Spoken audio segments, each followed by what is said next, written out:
आवासीय rooftop solar म्हणजेच smart solar योजना राबवण्याबाबत दिनांक 6 ऑक्टोबर 2025चा GR आहे. यामध्ये काय काय महत्त्वपूर्ण माहिती दिलेली आहे ते इथे समजून घ्या.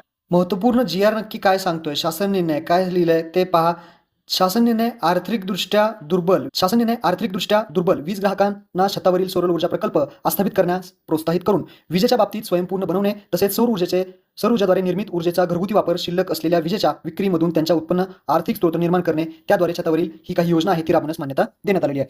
तर या योजनेअंतर्गत किती लोकांना यामध्ये फायदा होणार आहे, तर 5 लाख असे घरगुती ग्राहक आहेत त्यांना छतावरती सोलर जे आहे ते बसवण्यात येणार आहे, ज्यामध्ये दारिद्र्यरेषेखाली 1,54,622 आहेत आणि जे आर्थिकदृष्ट्या दुर्बल आहेत ते 3,45,00,000 आहेत. अशा पद्धतीने ही योजना यांच्यासाठी राबवण्यात येणार आहे.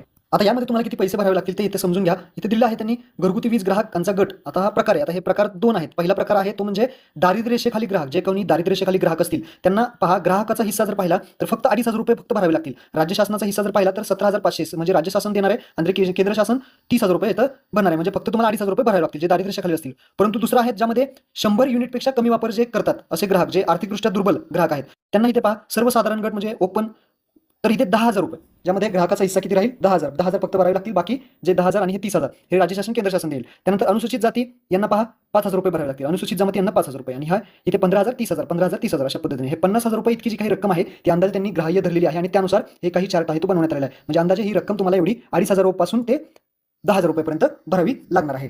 आता यामध्ये तुमची निवड कशी होईल, तर लाभार्थी निवडीचे निकष पहा. ग्राहकाकडे वैध वीज कनेक्शन असणं आवश्यक आहे. वीज कनेक्शन आवश्यक आहे. ग्राहकाच्या कुटुंबाने छतावरती सौर ऊर्जा प्रणाली स्थापित करण्यासाठी इतर कुठल्याही अनुदानाचा लाभ घेतलेला नसला पाहिजे. त्यानंतर इच्छुक ग्राहकांना राष्ट्रीय पोर्टलवरती नोंदणी करणं आवश्यक राहील. वीज ग्राहक थकबाकीमुक्त असणं आवश्यक असणार आहे.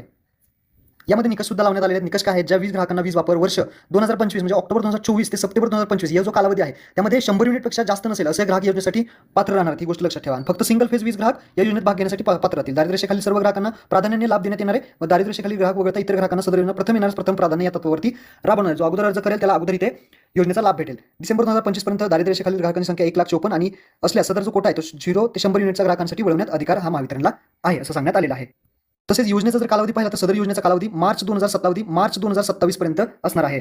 तर अशा प्रकारची योजना आहे. थोडक्यात तुम्हाला माहिती समजली असेल. हा GR तुम्हाला डिस्क्रिप्शनमध्ये दिलेला आहे, तो डाउनलोड करा आणि महत्त्वपूर्ण हा व्हिडिओ सर्वांना शेअर करा. धन्यवाद. जय हिंद, जय महाराष्ट्र.